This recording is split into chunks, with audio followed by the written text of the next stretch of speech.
In pursuit of transferring technical knowledge and just to gear up the new engineering entrant, myself Pranab is here to deliver today's presentation, Power Transformer Part 15.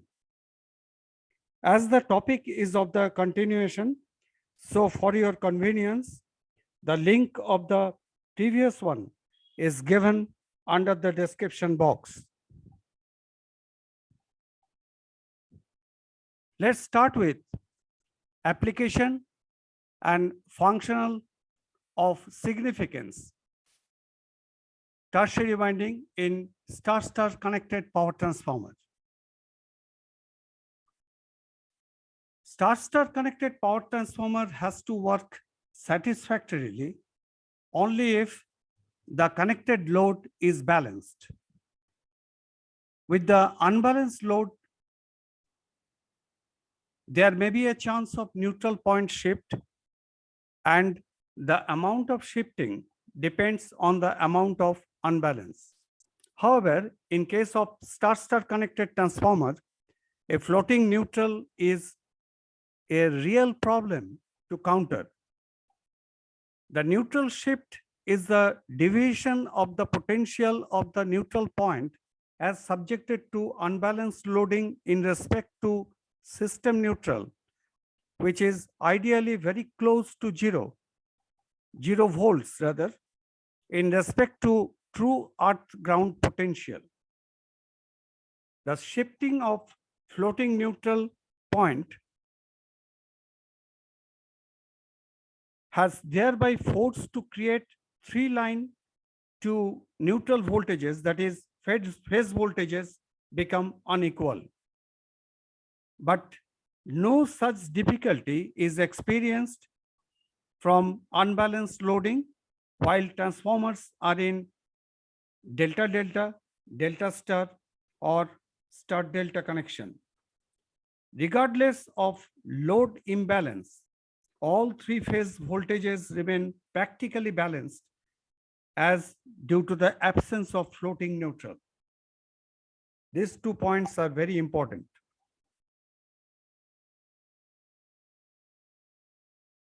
There will be no voltage distortion as because of the existence of delta connection in all the cases allows a path to flow the third harmonic currents. Another way, other than stabilizing the primary side neutral by connecting neutral of the generator, the voltage distortion as well as oscillation of neutral problem can be eliminated by providing an additional delta connected winding. So, apart from primary star and secondary star, a power transformer is thereby designed and then fabricated with an additional delta connected winding that also allows for connecting to low rating auxiliary circuit for feeding power at different voltage level. This third winding is termed as the tertiary winding, and according to the winding configuration, the transformer is called the 3-winding transformer, whose voltage ratings of all the 3 windings are usually unequal.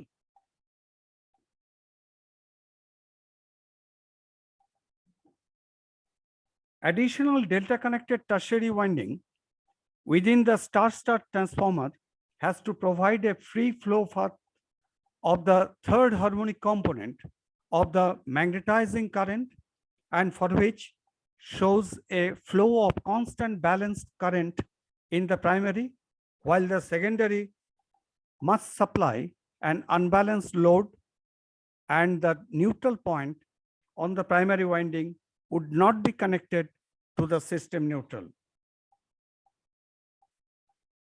Again, I repeat, additional delta connected tertiary winding within the star-star transformer has to provide a free flow path of the third harmonic component of the magnetizing current, and for which allows a flow of constant balanced current in the primary, while the secondary must supply an unbalanced load, and the neutral point on the primary winding would not be connected to the system neutral.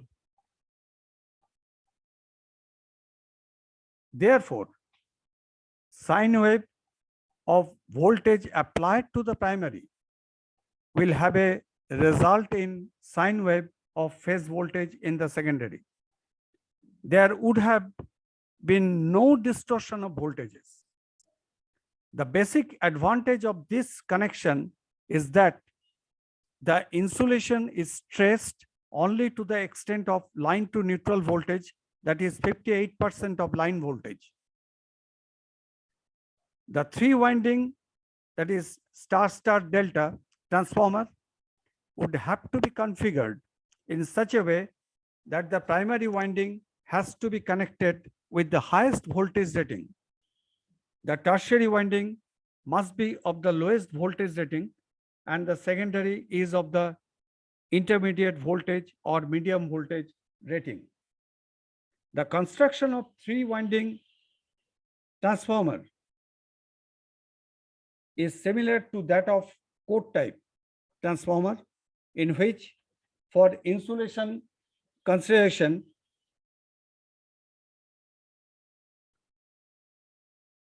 the construction of three winding transformer is similar to that of court type transformer, in which for insulation consideration high voltage winding should be kept at the outer side of the core, whereas the position of the medium voltage and low voltage are interchangeable.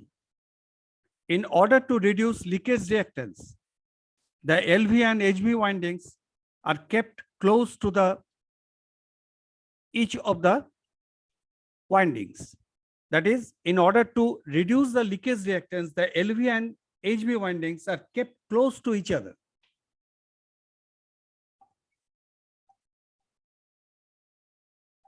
Star-connected primary and star-connected secondary windings would have to be terminated at the transformer HV and LV bushings.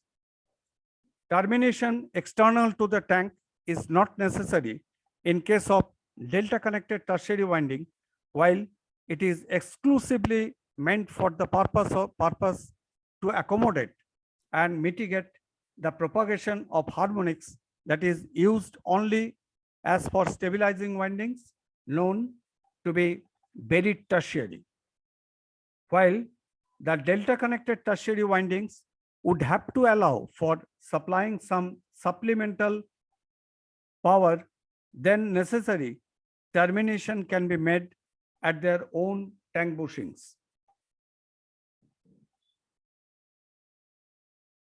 See the diagram. Core, LV, then the medium voltage, then HV. That is, LV is the tertiary, medium voltage is the secondary, and high voltage is at the primary. Or sometimes need to supply some additional power, then medium voltage secondary is just adjacent to the core surface, LV winding, then LV winding, that is tertiary winding, and above tertiary winding, that is primary high voltage winding.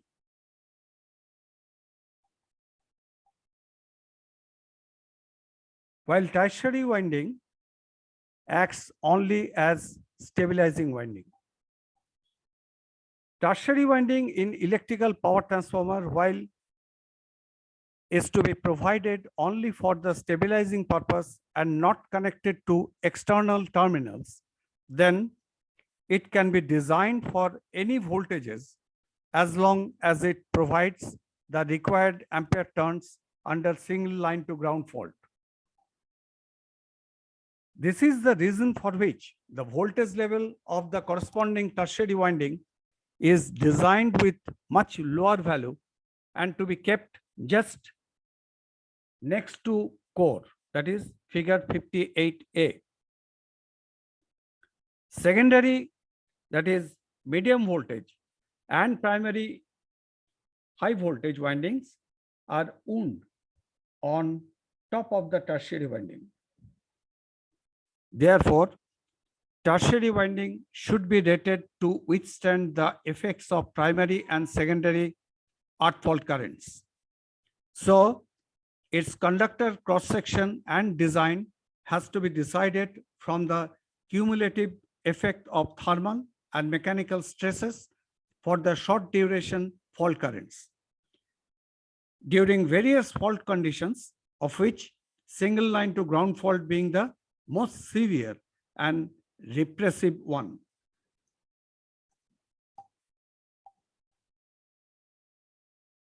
The short circuit current magnitude that would have to vary between 1% to 50% of the total short circuit ampere turns, which depends on interwinding impedances. Again, I repeat, the short circuit current magnitude that would have to vary from 1% to 50% of the total short circuit ampere turns, which depends on interwinding impedances. The third harmonic current component, while flowing through the tertiary windings, must have to depend on the positive phase sequence, negative phase sequence, and zero phase sequence impedances of both the supply and the transformer.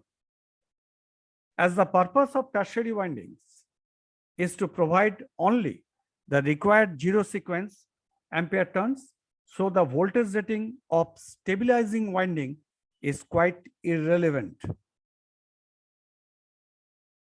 The insulation system is thus to be designed only on the basis so as to counter the transferred surge voltages from its adjacent windings. Inrush of short circuit current inside the stabilizing winding can be restricted by providing some reactors which would have to be connected in series with stabilizing winding before the delta formation.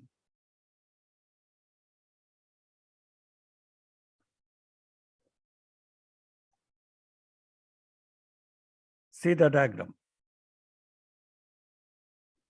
Star connected transformer with a buried tertiary winding. It acts as stabilizing winding. That tertiary winding acts as stabilizing winding.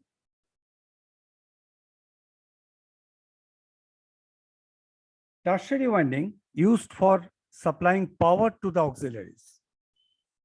Sometimes tertiary winding is required to supply station auxiliary load in different voltage level in addition to its main secondary load.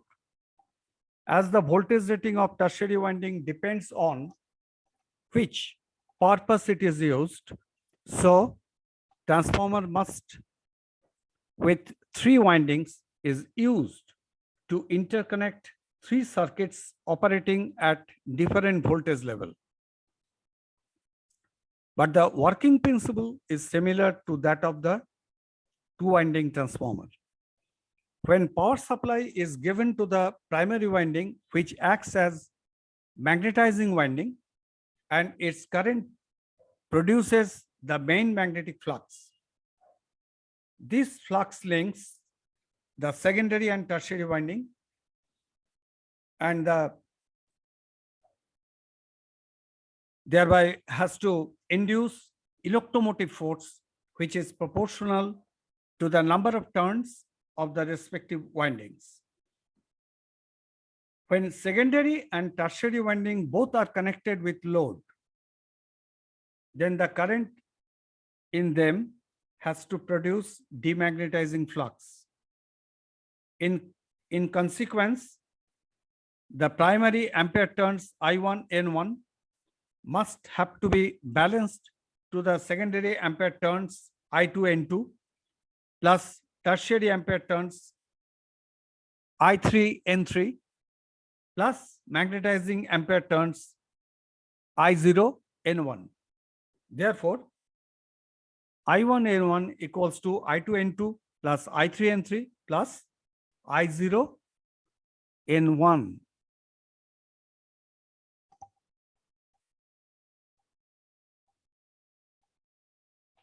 The parameters of the three winding transformers can be represented by the equivalent circuit diagram. See the diagram. This is the primary winding with resistance R1, X1, R2, X2, R3, X3. Okay. R0 and X0 is the magnetizing component, you know, I0. I1 is the primary current. I2 is the secondary current. I3 current in tertiary winding. I0 is the excitation current equals to core loss current. II plus magnetization current IM. Magnetization current IM is not sinusoidal as due to hysteresis and lagging behind the applied voltage V1 by 90 degree. We know that irrespective of load, transformer magnetization current IM is always be constant. The no load losses or core losses as well as the turns ratio, no load currents, magnetization components and core loss components of the transformer can be determined through no load test. The impedances Z1, Z2, Z3 can be determined through 3 steps short circuit test. 2 windings out of 3 is to be short circuited and the rest one is to be kept open.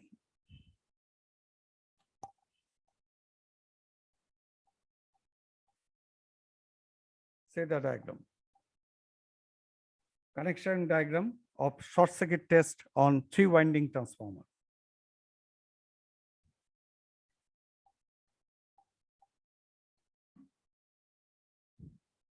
Step 1. Winding 1 and 2 are short circuited and winding 3 is kept open. Transformers secondary winding is short circuited. Primary winding HV is connected to a fairly low voltage source through variac. The input voltage is adjusted until the current in the short circuited winding 2 is equal to its rated value. That voltage is called short circuit voltage. Input voltage V1, input current I1 and input power W1 to the transformer are measured. From the test results, an equivalent circuit that can be framed by determining the series branch parameters.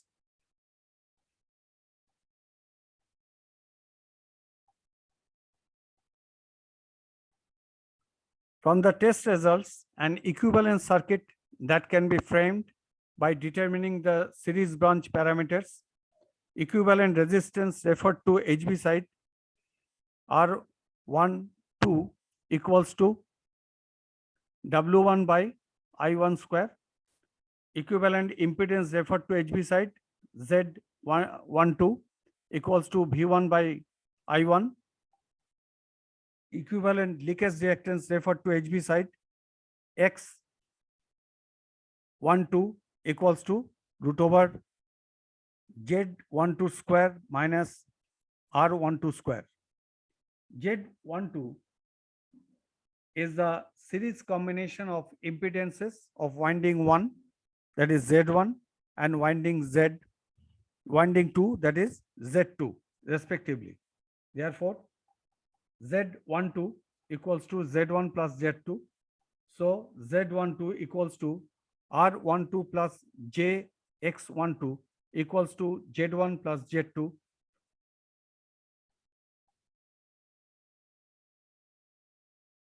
Now, Step 2, winding 2 and 3 are short-circuited and winding 1 is kept open.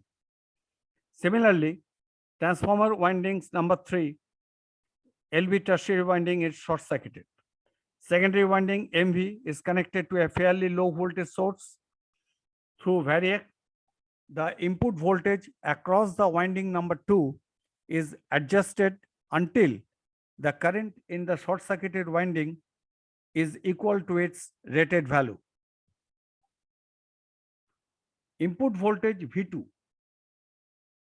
input current I2 and input power W2 to the transformer are measured. That is, Z23 is the series combination of impedance of winding 2, Z2 and winding 3, Z3. Therefore, Z23 equals to Z2 plus Z3. So, Z23 equals to R23 plus JX23 equals to Z2 plus Z3.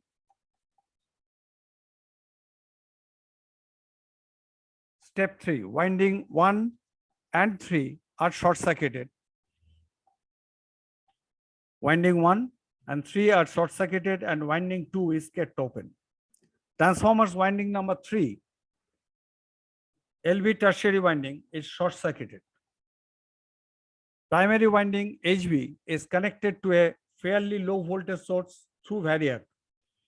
The input voltage across the winding number 1 is adjusted until the current in the short-circuited winding 3 is equal to its rated value. Input voltage V3, input current I3, and input power W3 to the transformer are measured.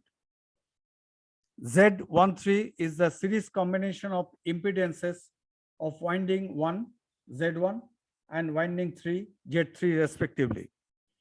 Therefore, Z13 equals to Z1 plus Z3. Z13 is equal to R13 plus JX13, that is Z1 plus Z3. Equating the available equations, that is leakage impedances Z1, Z2, Z3 are all referred to as primary side, will be Z1 equals to half Z12 plus Z13 minus Z23. Again, Z2 equals to half Z12 plus Z23 minus Z13. Z3 equals to half Z13 plus Z23 minus Z12, where Z1 equals to R1 plus JX1, Z2 is equal to R2 plus JX2, Z3 equals to R3 plus JX3. See the diagram.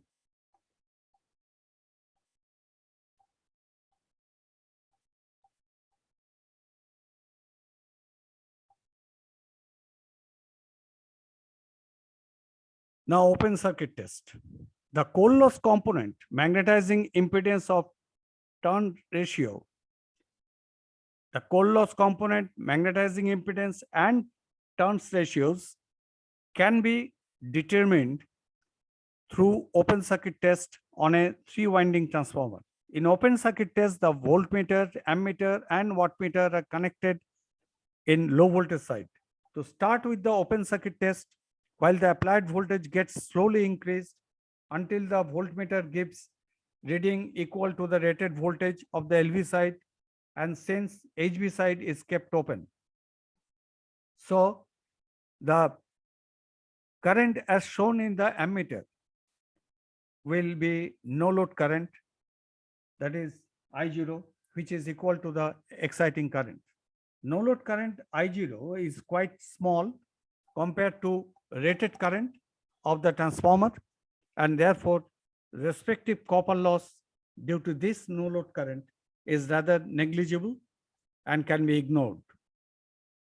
Hence, the wattmeter reading as shown will be taken solely with the core loss component of the transformer. See the diagram. for open circuit test.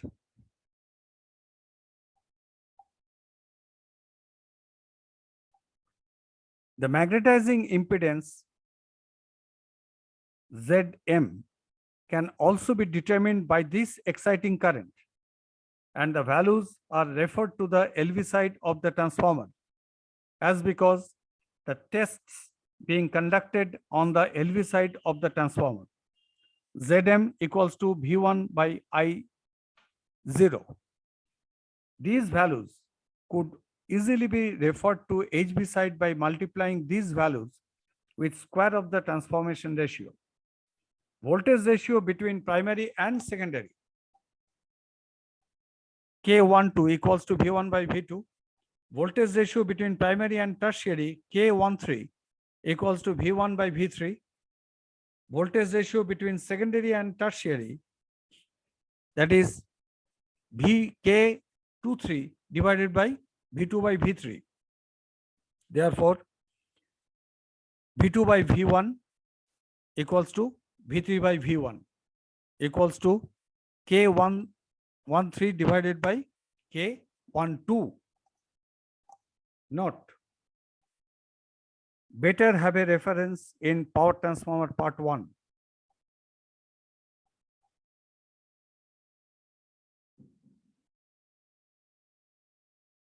Disadvantages of three-phase transformers.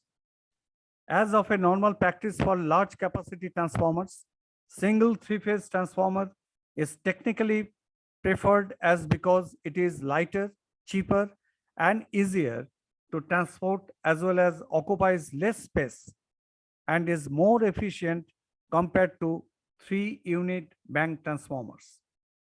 Primary disadvantage of three-phase transformer is there to be exhibited during a case of fault where loss of any one of the phases results in the entire unit being to shut down.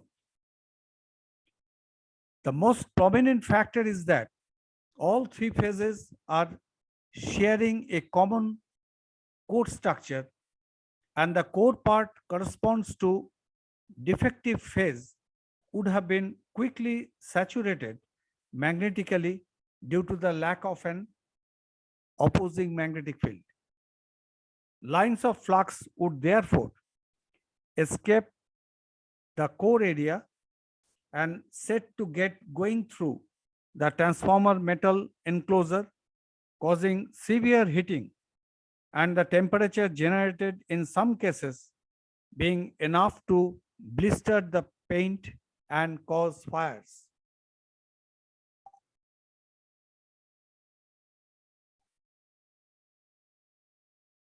The core type construction for a three-phase transformer, while in operation, there is an unbalancing issue always been exhibited in its magnetic circuit, as the central limb having less reluctance than that of the external two limbs. Even though the unbalancing is not so much appreciable, see figure 65. The reluctance of a magnetic circuit, core limb and yoke, is directly proportional to the length of the flux path and inversely proportional to its cross-sectional area and its permeability. From the expression, S is directly proportional to L by mu A, where S is the reluctance whose units is ampere turn per Weber, or 1 by Henry, that is inverse to Henry. Mu is the permeability of the magnetic material. L is the length of the magnetic circuit. A is the cross-sectional area of the magnetic circuit.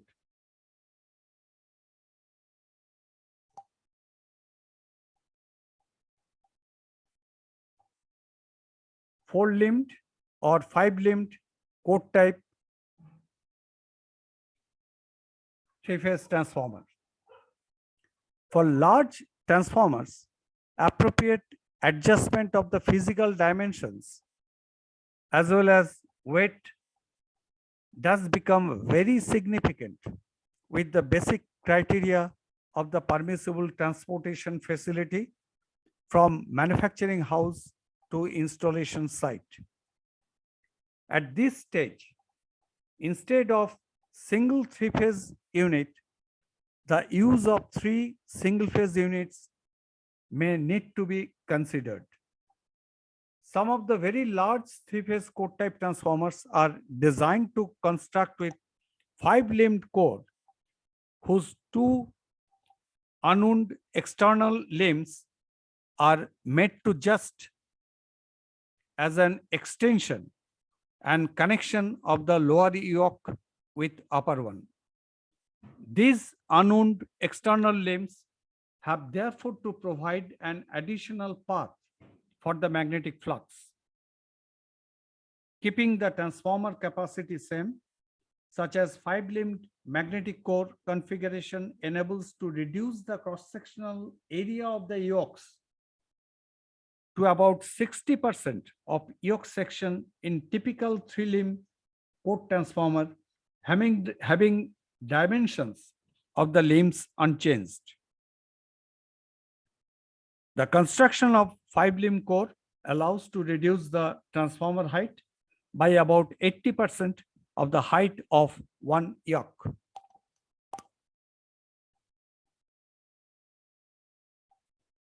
A five-limb as well as a three-limb transformer of the same capacity, while to be analyzed both at the steady state operation as well as in transient conditions, it is observed that if there is any disturbances in voltages and frequency, then there will be a lower inrush currents, especially in the highly saturated region in case of five-limb as compared to three-limb transformer. However, with the inductive load connected to transformer that has to instigate much higher inrush currents as compared to current drawn in case of resistive load, their behavior is also found to be different during unbalanced conditions where it is understood that the flux as generated is proportional to V by F. We know that V by F is directly proportional to phi. For three-limb transformer, unbalanced flux must travel from top yoke to the bottom yoke through the air and further current to be drawn during stressed conditions, resulting more flux to generate. Whereas for the five-limb transformer, outer limb produce a low reluctance path for the flux to flow during unbalanced conditions, such as during saturation of the transformers. See the diagram. Three-limb port type transformer.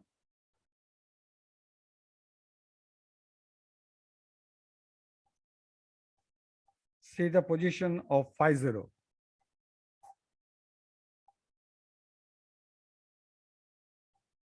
It can be concluded that in steady state operation, a five-limb transformer has to deliver lower amount of primary currents as compared to the three-limb transformer of the same capacity, especially in the highly saturated region.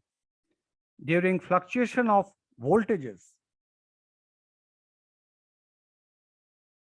mainly at the time of voltage recovery after the dip, more current will be drawn by the three-limb transformer as compared to five-limb transformer because of the basic difference in reluctance path offered to the generating flux. The four-limb and five-limb core configuration both have the extra provision of a low reluctance path of zero sequence flux resulting of low zero sequence magnetizing current and large magnetizing reactance. These two are very important.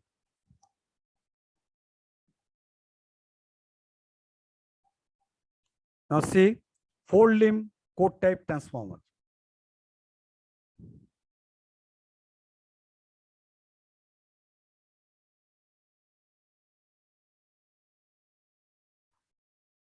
Let's stop here. Further to be continued at later stage. Thank you for listening the video. Kindly do like, share, and subscribe. Your subscriptions would encourage to post more videos. Also share your comments or feedbacks inside the dedicated comment section. If you have any suggestions or specific topic you want, then let me know in the comment section. Thank you. Thank you for patient hearing.